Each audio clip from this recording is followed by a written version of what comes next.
go to the Governor's House every year. And he and my mother, well, I don't think they were married yet or not. They went to when Texas played in the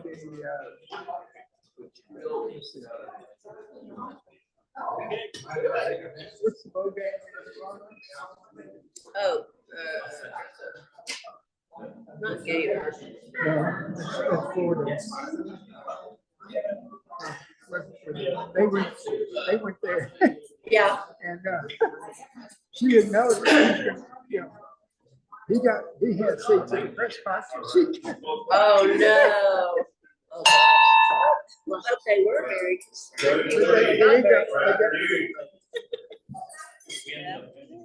We are going to be the meeting started today, and we want to welcome all of our guests and Rotarians. My name is Lasso Alvarez. We feel present for those visiting, and you guys are welcome.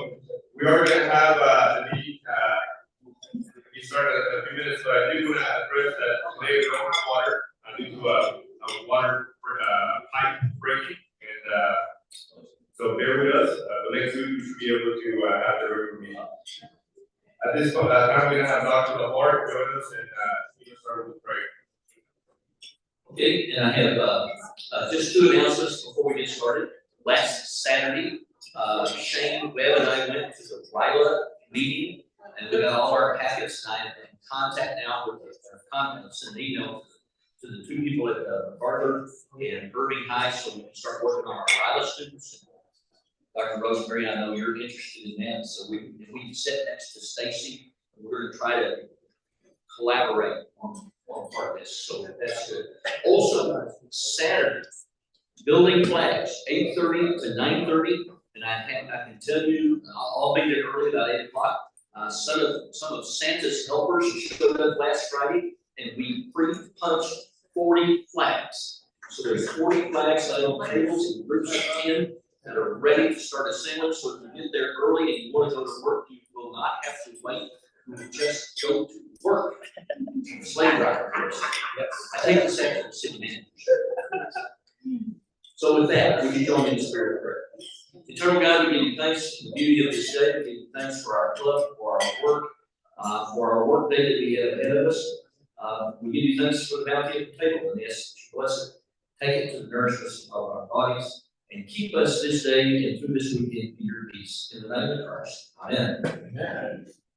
Thanks, Dr. Lahore. If you guys could please stand, we're going to have Buddy lead us in the pledge.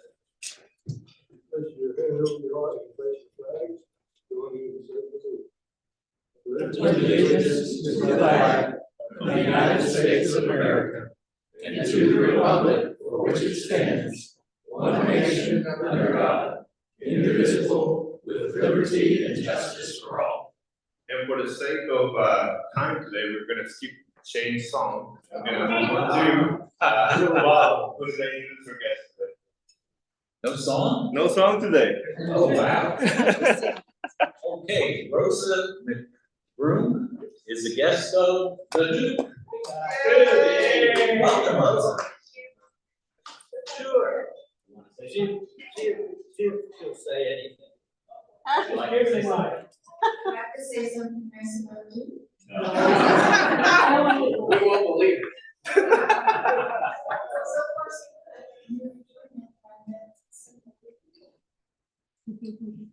Welcome, glad you're here. Thank you. And Pam Gleason is a guest of Lynn Peters. Oh, now I have to do it too. Okay. See how this goes. I'm Pam Gleason. I'm a transplant to the area. I was in Hillman for about 26 years. I'm running Salons in the Plaza, which is up at O'Connor.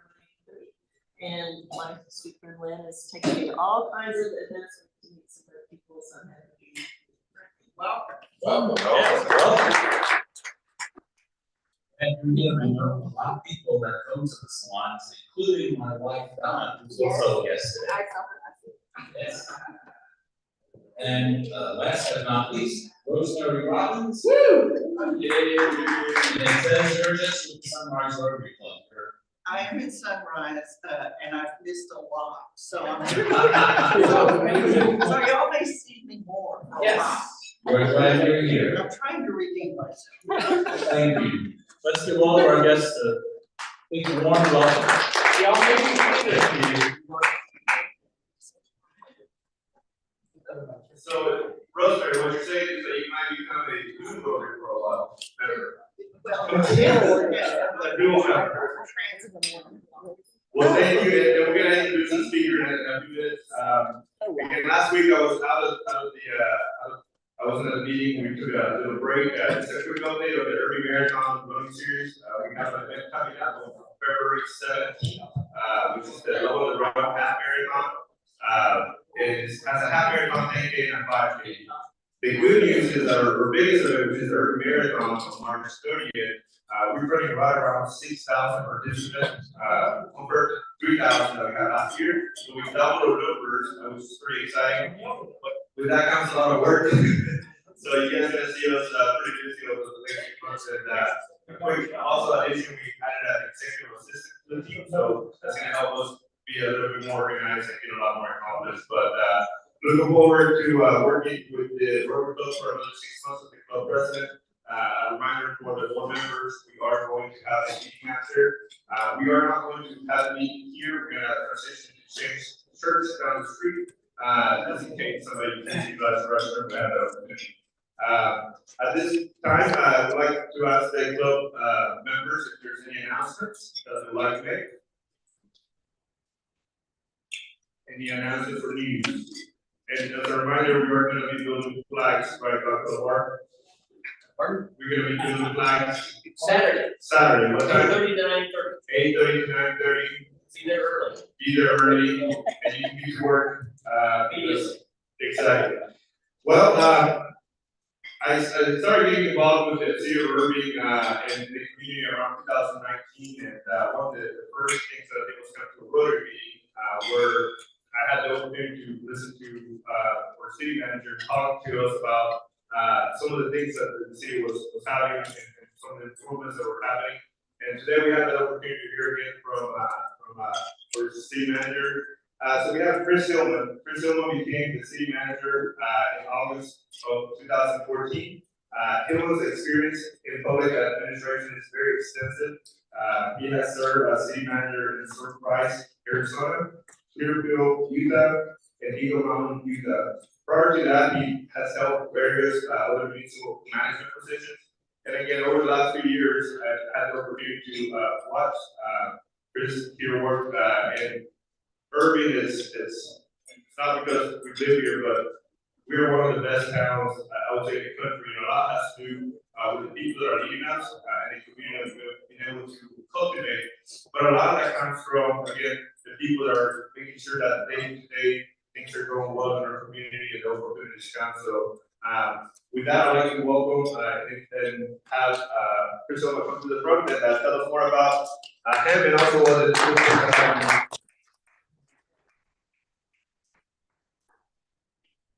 All right, if I stand here for can everybody hear me okay? I tend to speak a little softly, so I appreciate the microphone, and I think we're going to be having a present there.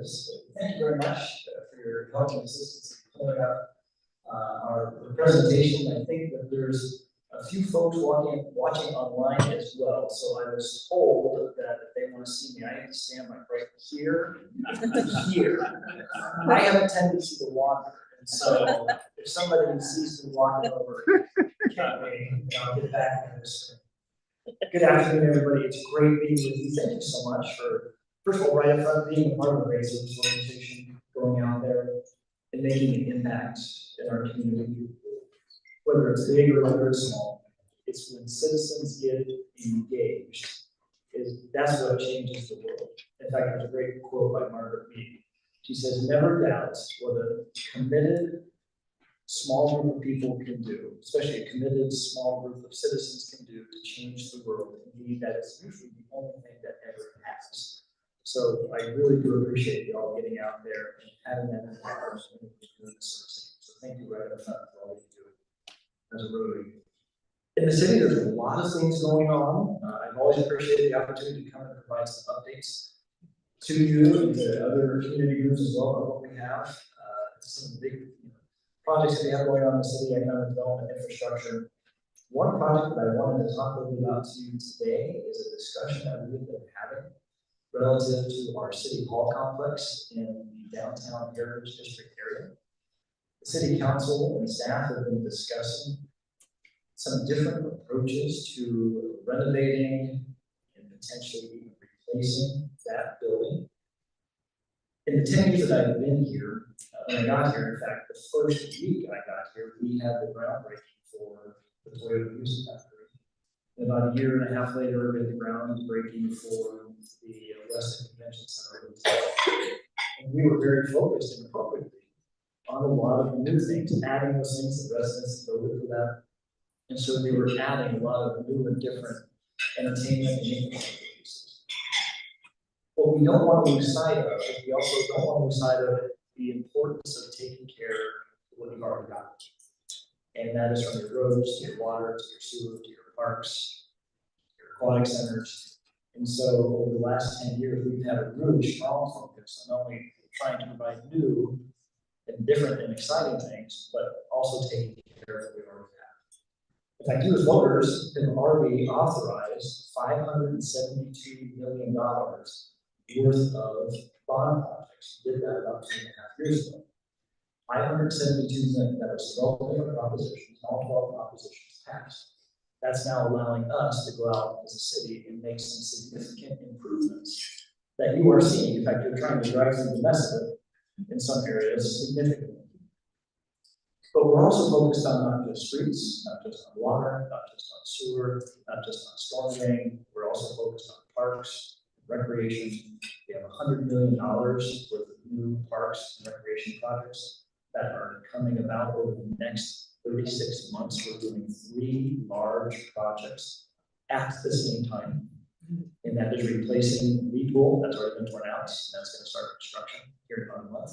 We have the design and engineering done.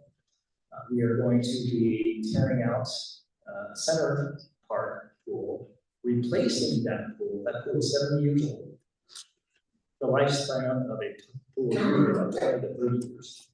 We're tearing it out, replacing that, and we're enclosing it. We'll make it a 4-season pool.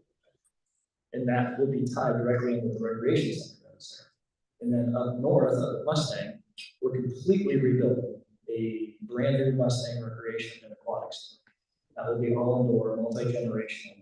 It's going to be in concept, the same type of concept as what you would see as in Epic, not as big, but the same type of concept. And these are the concepts that you're seeing from a number of DFW metroplex cities, and also cities throughout the country as well. Having these one-stop shop type of opportunities, multi-generational, where everybody can go in there. You have the aquatics, you have the recreation, you have the classes, you have the community spaces. It'll all be there, and we'll be doing it. That's $100 million, including improvements within the Southwest Park right now. And we are doing all of that without raising the tax rate. In fact, that was the city's commitment.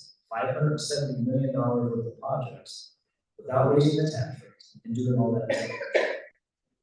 In fact, we've even lowered the tax rate. And we did that 2 years ago because the assessed values were such a period of 2 or 4, maintaining that schedule and still providing some relief for our taxpayers relative to our property tax rate. So we lowered that down. In fact, we've also been increasing our senior and our disabled exemption as well. So we're trying to do what we can as a city to balance having the needed revenue to come in to help pay for these projects that we all have approved us to do without trying to be too overburdensome on the tax rate and to ensure that we're keeping our costs as low as possible, but still going out there and doing what we've asked us to do. And also maintaining our operations to ensure that we're not going over that as well. City Hall is the last entity, the last piece of infrastructure really that we just haven't focused on, which makes sense because we've been doing fire stations. We're building Central Fire Station right now. We built 12 about 4 years ago. We rebuilt 4. We're rebuilding number 8. We've redone Heritage Park. We're doing Southwest Park. We've done the Plaza. We've done the Mustangs. We've done a lot of different improvements all across the area. City Hall really is the last focus area. And that was by design. we know and understand that when people ask, well, City Hall, what does City Hall do for me? That's full of bureaucrats. But there's a lot of important people, a lot of important projects, a lot of important services that are provided to our residents and to our customers. For example, $1.3 billion worth of permanent value went through our building inspections departments on the second floor just last year. 1.3 billion of new permanent value. That's how fast our city's continuing to grow. That was a record, not BPO record, about 1.24 billion.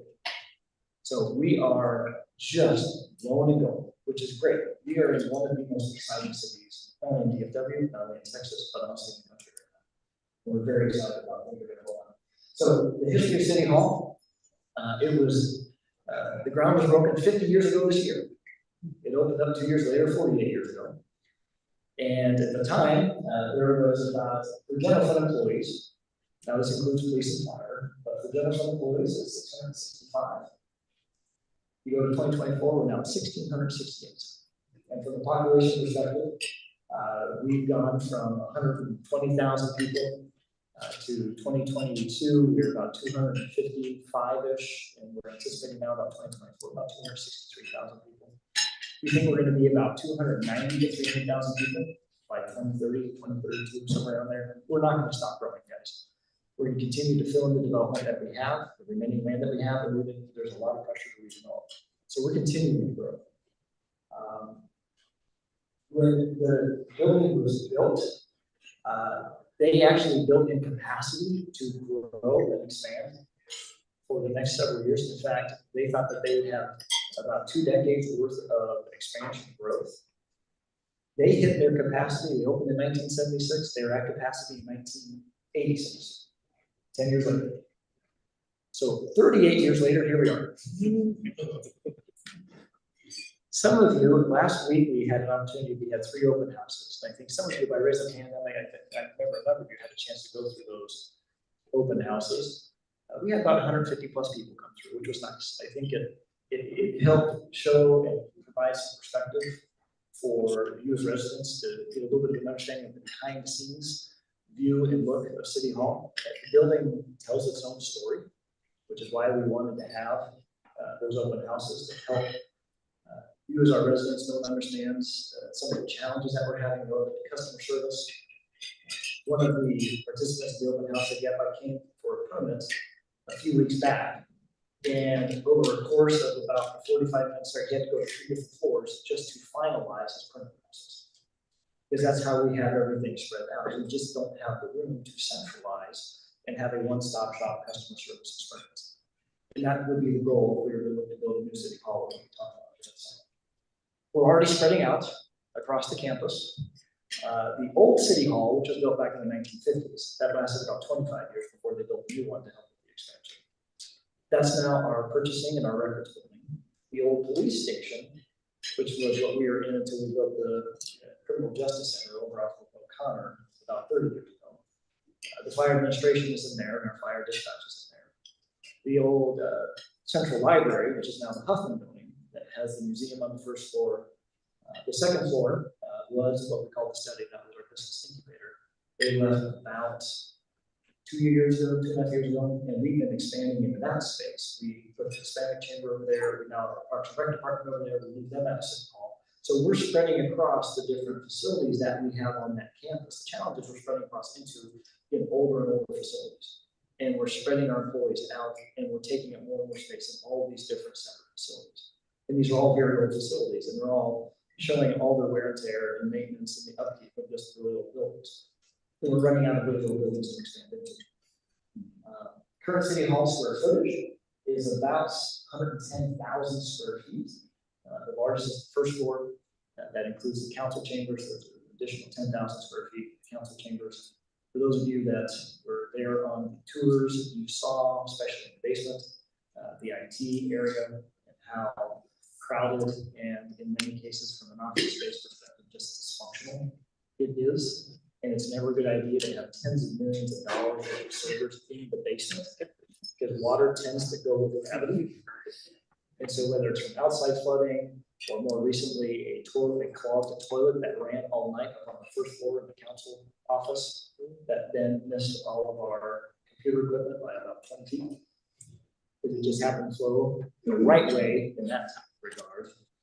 And this wasn't clean water, by the way. And we cleaned that up.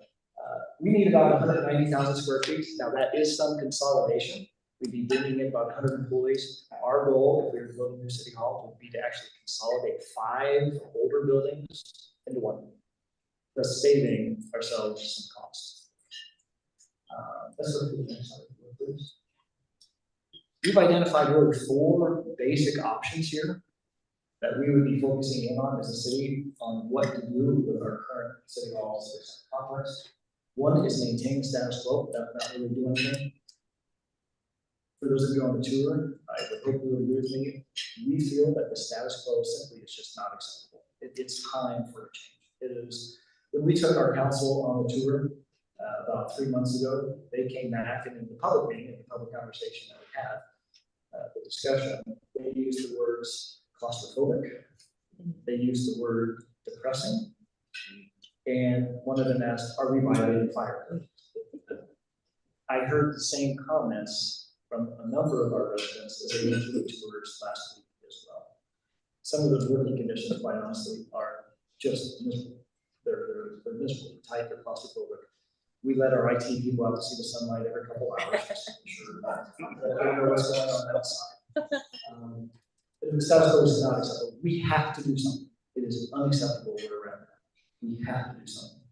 So we could just do some basic updates, not a renovation, but just some basic updates to the facility.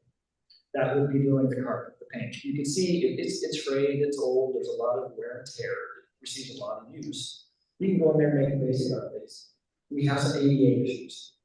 We've been able to manage most of them, especially up in the offices. We have to ensure that we are ADA compliant. So our focus would be with those updates, ensuring ADA compliance, and just providing just some simple paint and carpet. We redo the bathrooms. If any of you did go in the bathrooms at City Hall, it reminds you of the 1976 elementary school that you were in. Worse. Worse. It was worse. And just for context, last Thursday at our council meeting, we had a zoning case for a new data center. This is a $250 to $300 million investment in Irving. It's going to be over on the old Hillman Markets site. They want to put in a data center, 3 different buildings, 250 to 300 million. The CEO of that organization flew in from out of country to meet with our council and answer any questions that day. And we took him to that first floor conference room, and he had to use the bathroom. This is the CEO of a corporation invested $300 million. That's who we are welcoming into City Hall on a weekly basis. The CEOs of corporations, federal legislators, state legislators. We are meeting with our residents, customers, people making tens of millions, hundreds of millions of dollars of investment. We are the 90th largest city in the country. We are the headquarters of headquarters. We have 9 Fortune 5000 companies. I'm sorry, 9 Fortune 500 companies. Have world headquarters here. We have 3 Fortune 1000 companies with their world headquarters here. We have 55 Fortune 500 companies that office here. One thing that we want to ensure that when they come to the city, they know and see and understand that we are a well put together organization, and that we have the same investment in our community as what they are looking to invest in our community. If for some reason, as we talk through this process, that the council decides not to authorize the election, which they have to do next week, next Thursday. So we'll find out if they will or will not do that. If they do, and then the residents say no, or if the council decides not to authorize the election. Option number 2 is what we're going to go with. We're just going to, we'll do what we can, we'll do the basic updates. It's going to be about 25 to 30 million just to do the basic updates. The first floor alone is 19 million. We spread across, we move over to the remaining space over in Hillman, spread out as much as we can. That buys us about 4, maybe 5 years. And then we're right back in the same conversation because we will not have the space. Where are we going to get the additional space? If we were to go to option number 3, which would be a full renovation of City Hall, that is going, while we're still operating in the building, we go floor by floor. That would be impactful, but we could do it. And we would gut it to the studs and rebuild everything. And then we would go and add additional square feet, about 50,000 square feet in the annex, right next door. We could do that. That is $106 million. We have the 25 to 30 million for option 2. We have that in cash right now. So if for some reason, again, the council says no, or the resident says no, say no, that's what we're gonna do. We'll invest our 25 million, and we'll talk about it again before that. The renovation would last us a lot longer than that, but that's 106 million. We don't have $106 million either. We'd have to go out there and ask the residents to bond for that as well. The fourth option would be building a new city hall complex. As we walk through with our council these different options and the cost of these different options, the council has asked us as staff to focus in on, given the cost to renovate, given the cost, given the impacts of that, as well as not really having the consolidation of all the other facilities. They've asked us to focus on that's what we've been doing, is building a new city hall. And that's what we have in front, and that's what the question will be in front of council next week, and that front of the voters potentially. So again, for some reason, it's a no, or just a no. We'll do our basic renovation or our basic updates, no renovations, because that's what the cash we have now, and we'll figure it out from there. The new city hall complex benefits, we talked a little bit about this already. We're looking for a new improved single customer service experience, that one-stop shop. You can go on the first floor, it's welcoming, it's intuitive, it's safe, it's secure, you're not bouncing around, having to get badged in. To go up to the second floor, the third floor, back to the first floor to pay your permit. We can handle everything just on one floor. It'll also be very open. And we've done this in other cities, in Surprise City hall that we had in the entire area, that you could go to one area to have your plan submitted and review your plans, you could go to get your building permit, you could go to HR, send an application, you could go to utility one, all in one area. And it was very, very easy for our residents to come in, get get out very quickly and efficiently. We want to make sure we're ADA compliant as well. Right now, in some of those areas in City Hall, we simply aren't. We have to make changes, we make the adjustments that we can to ensure that we can maintain what we maintain, but we do have ADA issues. Energy efficient and for our utilities, $350,000 a year to heat and cool City Hall.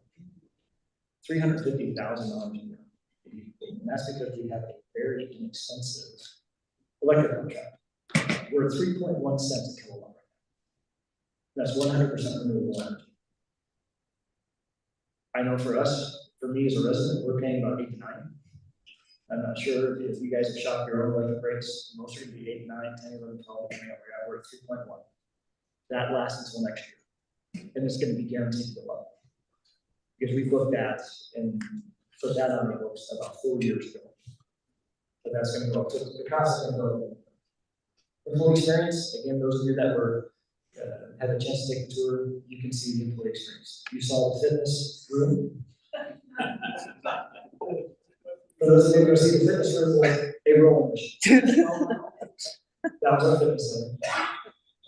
You saw the first floor break room, which was the 4x6 cubby in between the bathrooms there on the first floor. A lot of the break rooms don't even have running water. They just have a refrigerator or microwave. In any institution, we want a new city hall to be a community hub. Right now, the city hall does serve as a great community hub. We want to be more of a community hub. There's your town halls, there's your gatherings, people can meet. And there's a symbolic significance as well. And I heard about it a little bit when we had our CEO just last week. What is the impression? What is, and that's important. First impressions are very important. And yes, it is just a building, and yes, we provide incredible services beyond that building. And yes, we've had great success. But again, I want to, and I would always recommend that the city invests in itself in as much as other people are willing to invest in it. Some of the benefits continue. Specifically, my recommendation is that we build a new city hall in the downtown heritage district area that will help continue the revitalization of our downtown heritage district area. And there's 2 specific properties that we're really focusing on right now. It's going to continue to increase traffic. 2, 3 weeks ago, I gave this presentation to the Chamber of Commerce, and I asked from a chamber, because they manage, the Irving Las Colinas Chamber, they manage all of our recruitment and retention. We have a contract relationship with them, so they manage our recruitment and retention of all of our businesses. And I asked them, if Beth, the CEO, came to you as a board and said, we have a retention project in the downtown heritage area. There's an existing organization that has 300 employees there, and they pay a family-sustaining wage to all of their employees across a wide spectrum of different professional and work opportunities, from an extraordinary custodial staff all the way up to engineers, accountants, and attorneys. And they want to add immediately another 100, consolidating other facilities, and then over the next 20 years, add another 100 facilities with growth. Make a $200 million investment into the facility, and they're going to be there guaranteed for the next 40 to 50 years.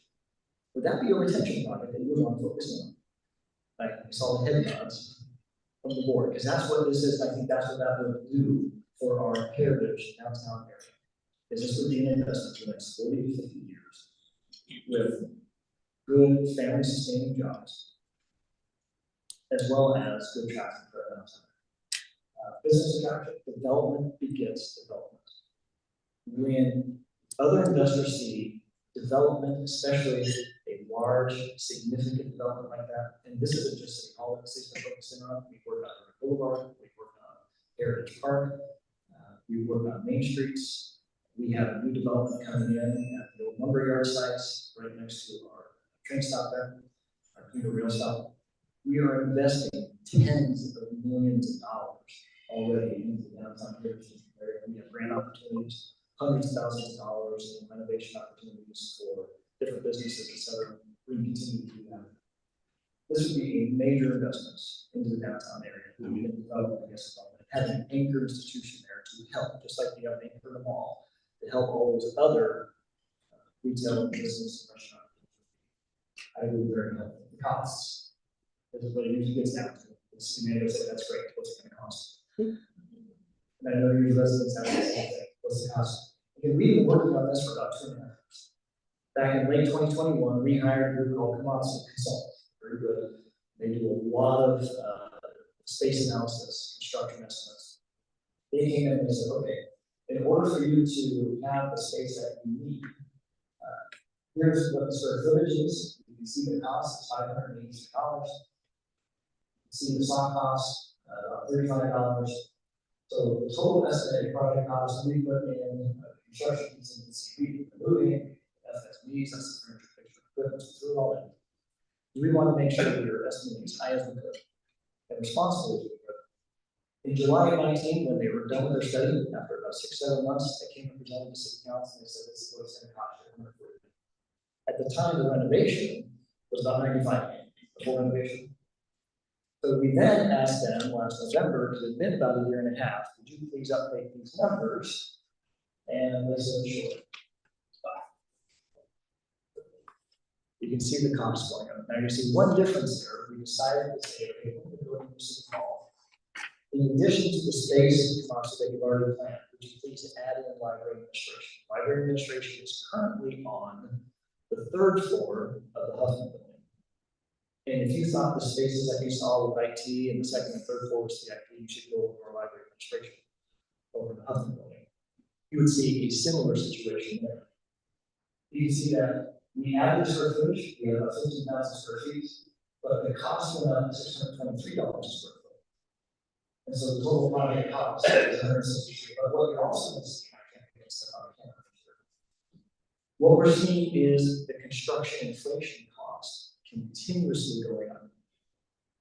It's going up about 1% a month, which for this is about $16 to $18 million a year. So if we were to, if council would say no, we don't want to do the election, or if they do, and then the residents say no, again, we'll do option number 2, we'll make the investment in the updates, about 25 to 30 million. But that is investing into a facility to try and update some of the basic stuff. That, again, in 4 to 5 years, we're going to be in the same situation. And the cost to build brand new or to even renovate is going up about 1% a month. That's gonna be another $15 to $18 million a year of additional cost. So if we wait for 4 to 5 years, that's going to be a swing of $50 to $60 million. 25 million investment, that will be basically gone. Because again, we don't have the expansion space. And the cost increases are going on as well. The one thing we did add is we want to try and consolidate, we want to try and limit how we're maintaining all these old buildings. We said, come on, would you please bring in fire administration as well? The fire administration is over on the far side of the campus, they're in that old police building. We bring them into the facility, we move the dispatch up to our training center, up on Beltline and 161. We need another 20,000 square feet, so we then went up to 90, see that at 6.3 to 35. That then brings us to the total of, on the next slide, total of $183 million. That's our estimate. Now, if you're planning on, we had a demolition there, we heard $89 million, got into some of the asterisks there, it's gonna take, we obviously made, we do the election, we design and engineering for about another 12 to 14 months after that. By the time we would start construction, we're anticipating again another 1% month increase in cost. We're then anticipating about $200 million. And that's why we're going to ask for $200 million from our residents if they want to do that. So on the asterisk there, I think we just go back down to that. We still have to demolish the old buildings, give our consolidating 5 buildings into 1. If we build a new city hall on the current campus, we can use bond dollars for those demolition costs. And that would be about $6 million, the total cost would be $1.9 million. If for some reason we build off campus, we can't use bond dollars for demolition, but we would use the cash that we have already set aside that we'd be using for the updates, if that would be the case. So we would then have the cash bill, we would not use bond dollars if we build upsides, so that would then lower those bond issues by that $6 million. So then going to the next slide, you're gonna see a comparison. So we're asking, well, how's this compared to other systems? So on the next slide, you're gonna see the comparison. We can go to the next slide. What you're going to see on the next slide is a comparison of the Richardson City Hall and the McKinney City Hall. For those of you that have the presentation in front of you, you can see those costs. I want to make sure I get the right numbers.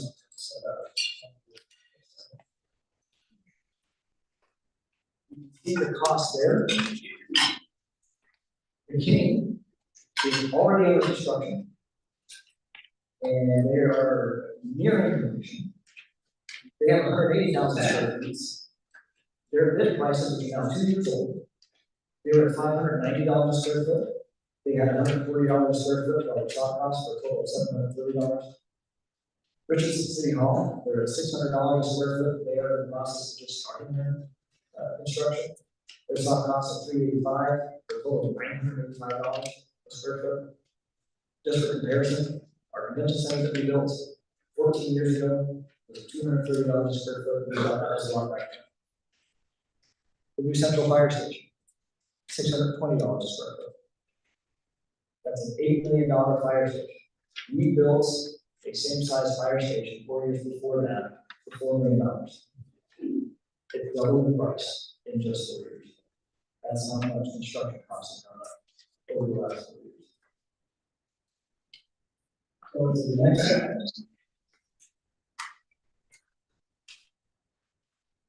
You're going to see there, again, once you're going to be able to pull it up on the screen, you can see the 3 different sites in the downtown heritage district area that we own. As a city, we are identifying the large enough parcels perfect. We're identifying the large enough parcels that would hold this size facility. On the far left, yellowish orange pumpkin color. That is the current campus.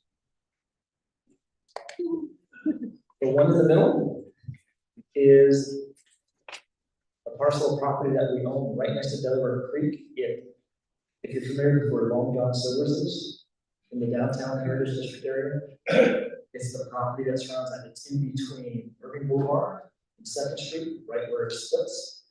And we own that 3.5 acres there. Now, could this fit on 3.5 acres? Yes, it could. Just for a comparison, the new Christus Health building that just went up in the urban center down here. They put in a 10-story garage and a 15-story, 500,000 square foot facility on 3.5 acres. So yes, we do feel that we fit. We want to maybe have some conversations with Long John Silver's, the council decides that this would be the case. Say hi. What are your thoughts? We will be very stuck with that. And that's the council who decides. The other side you see there is just east of our current heritage senior center. It's in a much more residential area. We feel having this large of a facility, that much of a traffic impact in the residential area, we feel it would not be a good place. So we're really focused in on our current campus or on that, what I call the Delaware Creek site. The one right next to Long John Silver. And you can see some closer to there. If we were to build on the current campus, we would demolish the record building and purchase building, which is that small building in the middle. I'm just going to step out of the screen just for a second. It's this building right here. This building doesn't exist anymore. This is the fire administration building. We would tear out at least this building here and build a new city hall into this area with the garage. We would then demolish the current city hall and garage. We demolish the fire administration building. And that's how we build the house. So, going to the next slide, you can see the area here. You can see Long John Silver's is right here. We own all the rest of this. And it would sit there as well. What does this mean for you as a resident? What's the financial impact? This is on if the full cost of $200 million would be 3.18 cents interest. So you can see for every $100,000 taxable valuation, or $100,000 at $2.65 a month, $31.75 a year. You can see the reduction in the homestead exemption. For every $100,000, but the average taxable value of a property in Irving is just under $280,000.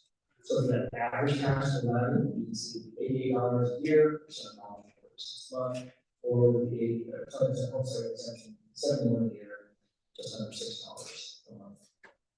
Now, here's the good news. Like we try and do with everything else, we've been thinking and talking about this for the last 2 years. We've been setting money aside to help pay for this and to absorb some of that cost. So please go to the next slide. We set dollars aside in our ongoing operations budget to absorb almost half of this cost. Almost half, for about 40%. So we have $5 million that we've been able to identify and set aside. Say, here's how we're going to help offset this increase. And by applying that, it's a 1.9 cent increase. Actually, just this morning, we have our final numbers because we have to get that out to council from our financial advisors. It's now down to 1.81 cents. So it's even going to be a little bit lower than that.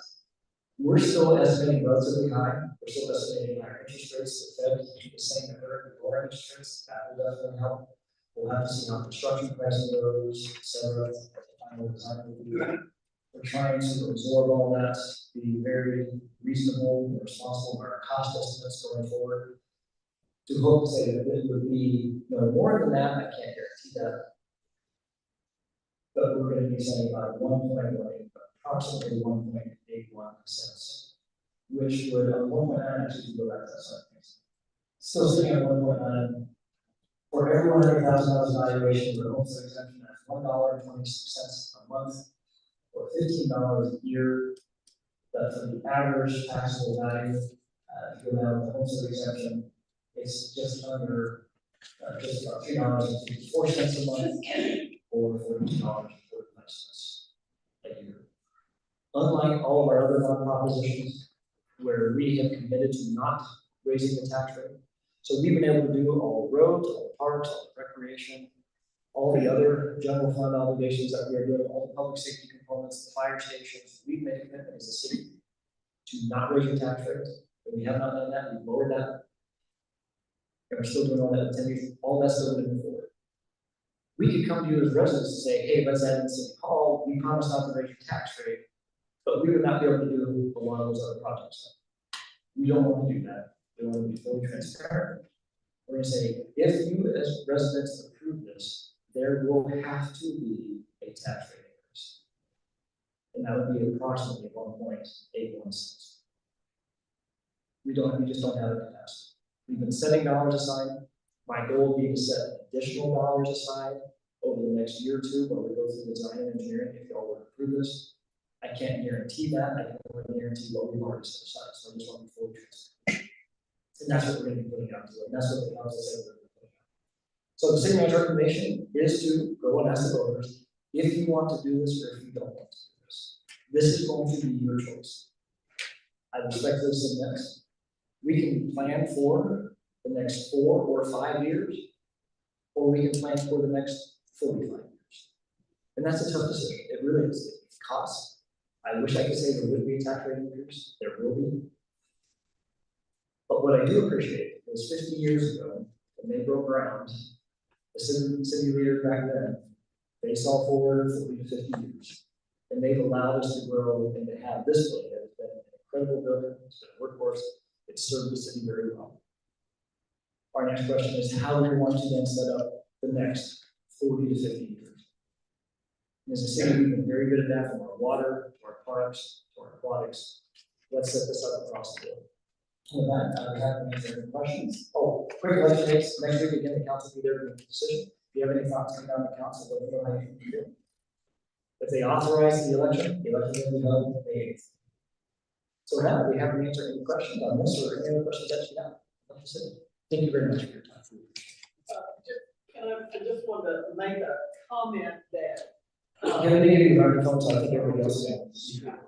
Although I hate to admit it, but I was working for the city, and I think Bobby Hess was, of course. Well, Bobby and I were working for the city when they opened the new city hall, and so we know everything you said was just right on the mark. There was extra space on the 3rd and 4th floors, well, they hadn't opened. Yeah, the 4th floor was completely empty. And so, anyway, just a quick comment there, and I think your point of that building, which was a very grand building when it was open, has lasted 50 years, and so I think that's quite remarkable. And but of course, Max has been around a long time, as you probably, well, you and Bobby both worked at City Hall. I worked in a few months on the 4th floor in communications, but when we went on the tour the other night, Bob and Donna were there and some others, very clear to me, it was astounding from the time that I retired a few years ago to what it was crowded then. This was almost to the point of alarming. So the need is great. I think there's a good plan in mind. And so I compliment you and the council on this, and I hope it does go forward for a vote. Absolutely needed. The cost to renovate the current building. Oh my goodness, you get into so many things, and then you always have to think about where do you put employees when you're renovating? And so you have to think of the cost of doing that. Yeah, we have to move the employees out for every floor that we would be renovating. It's going to be a full gut job. Yeah. And we're going to do a floor by floor. It takes 3 to 4 years to do it, and it would be a mess for 3 to 4 years. So I'd rather just here's the band-aid off. I think that's how council is really focused on going to invest in a full renovation, because going to the studs on that could be a challenge. No, I agree. I just want to thank you for your comments. I think it's a good move. Any other questions? I think. And I know I've seen your presentation twice now, but I'm sorry. no, there's so much good information. Did I miss, or is there something in here that tells us, here's our operating costs now, and our operating costs because of all the energy efficiency will drop, or? We do not have the operating costs identified for the facility. In fact, what we don't see in any of our presentations or in any of the open house board, you don't see any illustrations or renderings of what the new city hall will look like. And that is actually strategic by design, because one, we didn't want to get new for the council on saying, you know, here's the new one.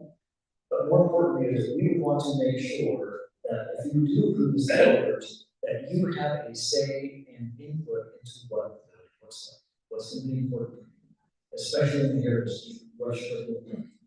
we want to have that feedback. And we haven't decided on which specific site that we'll be focusing on. We are focusing on those sites that will be one or the other, and depending upon which site is chosen, that's also going to determine how the building is designed. So we have not done that yet. We want to make sure that we have that so we do not have what those estimated costs will be.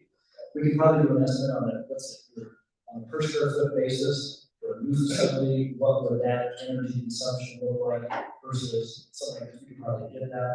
And I'll ask for that and I'll do that tomorrow. Other questions on this or anything else? City related? Yes, sir. I can introduce now as a master.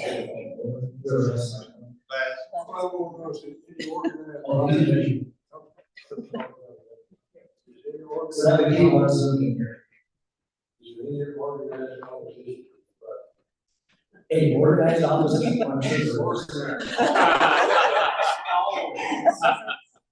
This is what I think is, especially with the recommendation to go out to vote for the residents. This is going to be your decision. This is your decision. You will make it work however you decide to make it work. Again, my thoughts are, we can plan for the here and now. We can plan for the next 4 or 5 years. I would strongly recommend that we plan just like our cities have in the past. Let's plan for the next 45 years. And yet that's not enough. Yes, it hurts. Yes, it's a lot of money. But it's also going up right now, 1% a year. Construction costs go up and down. I respectfully submit at least over the next 2, 3, 4 years, given the growth, given the dollars, the infrastructure money coming in from the feds, from the state, construction costs and labor costs aren't going down anytime soon. Because we may eventually get something like that.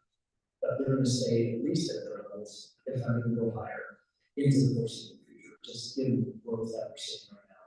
And we hope and anticipate that growth continues because they're helping us in the entire region. Other questions? Yes. Chris. Maybe grab my phone again so people. I don't know, I can project. I just want to make sure that people are online. Oh, okay, all right, because you know, I can't control gymnasiums and cafeterias.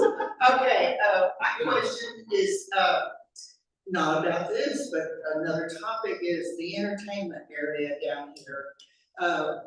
You know, I don't know enough about it to ask an intelligent question, except I know there's discussion about what some money needs to be spent on, and can you just briefly tell us what that is? Yeah, last week, last council meeting on Thursday, the city council approved with the new master tenant, that's a group called Brookfield.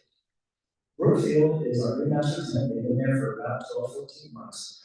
The previous master tenant, Park Group, the master developer that we worked with initially as the city to build the facility, they sold off, they had the ability and right to do that. They sold off their interest in Brookfield.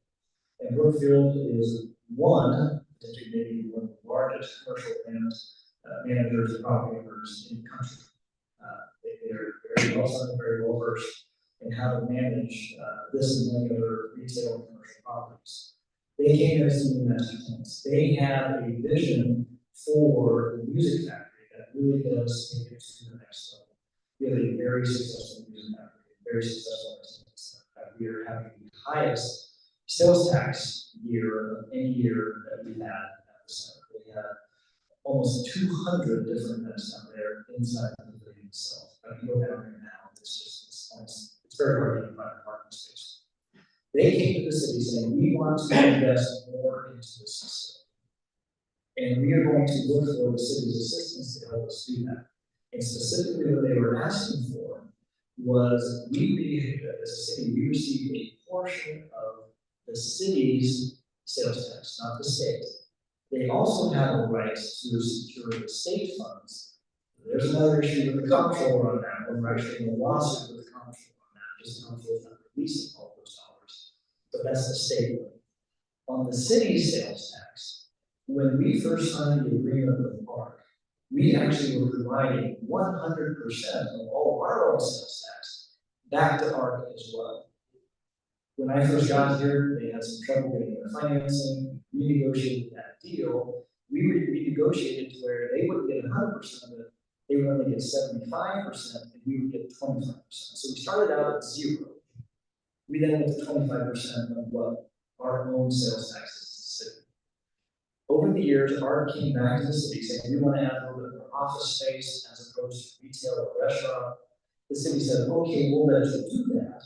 But if you do that, we want a higher portion of our sales tax because you're not putting in an entity that is going to be producing sales tax. You're putting in office that doesn't produce any sales tax for us. They agreed to that, so we eventually went to 50%. What Brookfield is asking is they are asking for that 50% back. So we sort of come full circle. So what the council approved is they approved of an agreement last week with Brookfield. They're going to do some significant improvements out there. They're going to be changing out the whole plaza area. They're going to be making a really a very unique, I think, very customized experience for the customers going down there. And right up front, we're going to be investing about $8 to $10 million. We're also going to be doing throughout the next years a number of different tenant improvements to help to attract and retain really high quality tenants. So we came up thinking that over the next 30, 40 years, that they would get up to $30 million of our sales tax, that additional 50% back. And that's what they were able to receive. That is equal to right now about $500,000 a year. That's what our 50% is equivalent to.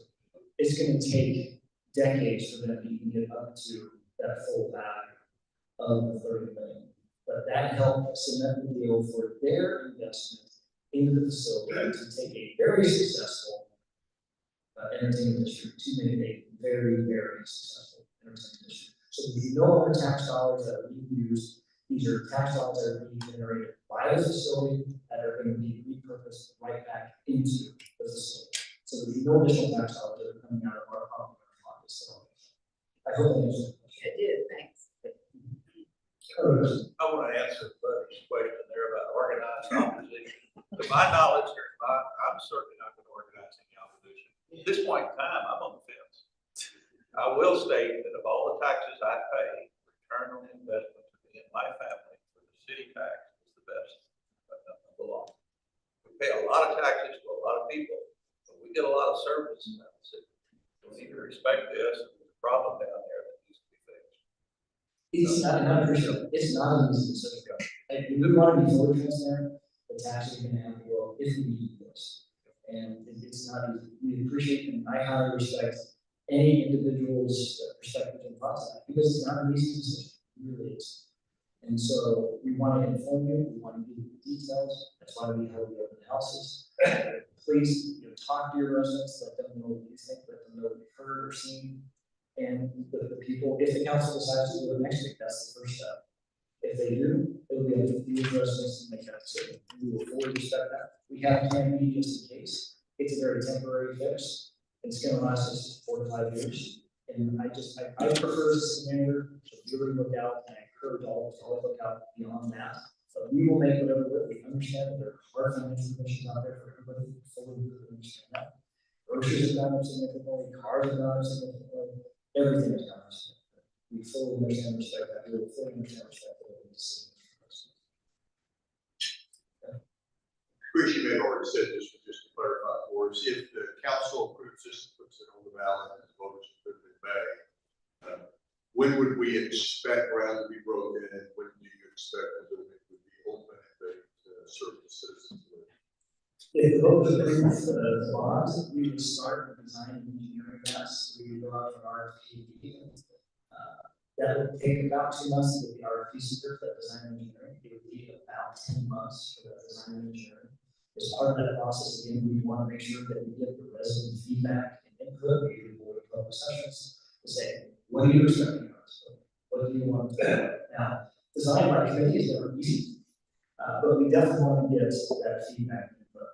We would then go out to construction. We probably do a construction manager and risk scenario. We're doing that with our current fire station. Has been very successful. We're going to try and do that as well with a couple of other buildings. I would see it going out and starting construction by late 2025, maybe early 2026. It would then be about a 12 to 15 month construction period. And so you'd probably see us in the building by mid to late 2027. So we're still 3.5 years out. I think at the earliest before we would be seeing ourselves moving into the facility. I hope that's. Is there any height limitations on how all that structure is?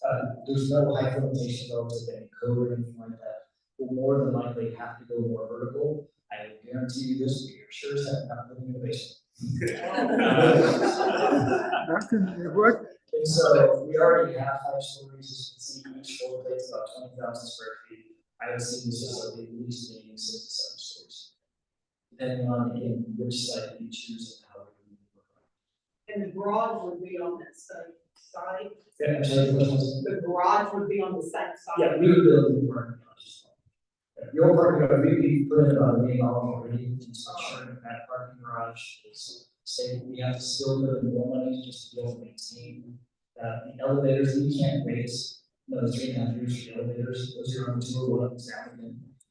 We had our CFO get stuck out there for an hour in an elevator. He just sat down and was not popping the instructions. He wasn't instructions, so he had a good hour of quiet time. That was his first time. And we have to fix that. The elevator was alone $3 million. And we're being waiting on parts and the final part for them for 3 to 6 months because of all the supply chain. So we're just waiting, but we can't wait for the elevator. We have to fix these problems. We want to make sure we're safe, our garage is safe, our elevators are operating, so we can get our employees and our guests. Yes, sir. I'm just surprised that the employees have stayed there because it was, the conditions are pretty sad for the employees, really. And because you had people in one room, in desk areas that is for one person, you have 2 or 3. And it's depressing. I'm really appreciate everything that you've done. And I'm glad that you've been able to do this. One final, in addition to the customer service, we are in a very competitive environment as an employer. Recruitment and retention is key. And we want to ensure that we're always recruiting the best price to help serve you. And in order to do that, we also need to have good quality facilities as well. And it's not just about what we're doing our fleet facility right now. Our fleet facility was built in the 1940s. It literally has holes in it. And we bid that out when we first put it on the line, those that you guys approved. We anticipated $6 to $7 million.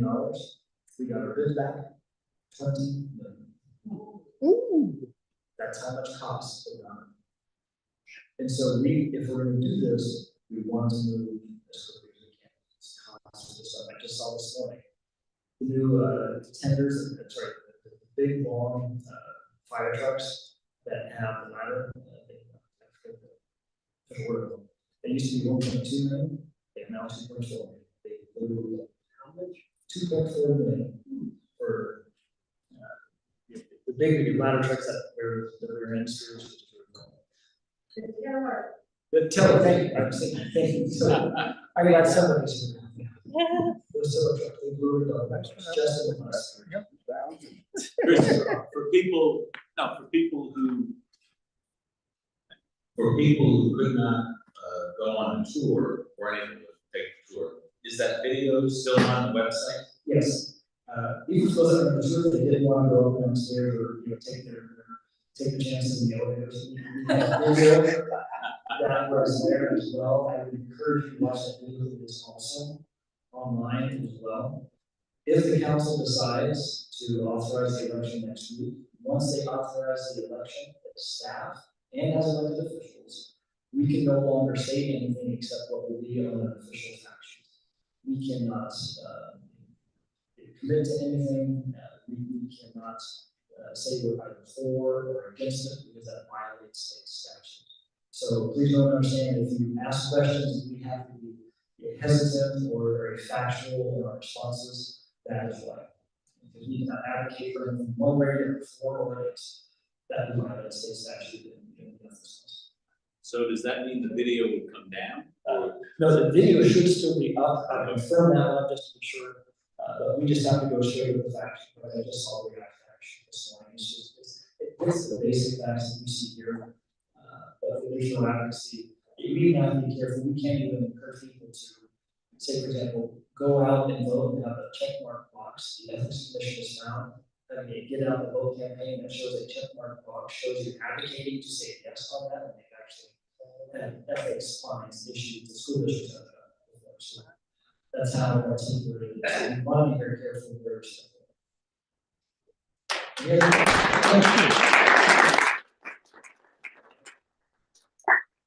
Well, thank you, Chris, for all that information. I think we all are very, we know more about the city. I myself, came to this country in 1999, so I started using all these facilities. And to me, even then, it still looked a little old. So I'm glad that we have visionaries that are really just like the venue we have right at this district that was built about 10 years ago. That was a vision that started many years before, probably. And now it's one of the great things that we have. So really looking forward to seeing what the outcome of this is. And also, we hope you can join us again in the future. Tell us about the great things that are happening in our community. So at this point, do we have any other announcements from the club?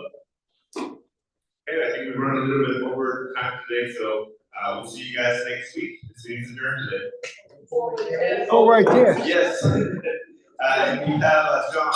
Stand up, get ready. Four-way test, think, say, or do. Number one. Is it true? Number two. Is fair to all concerned?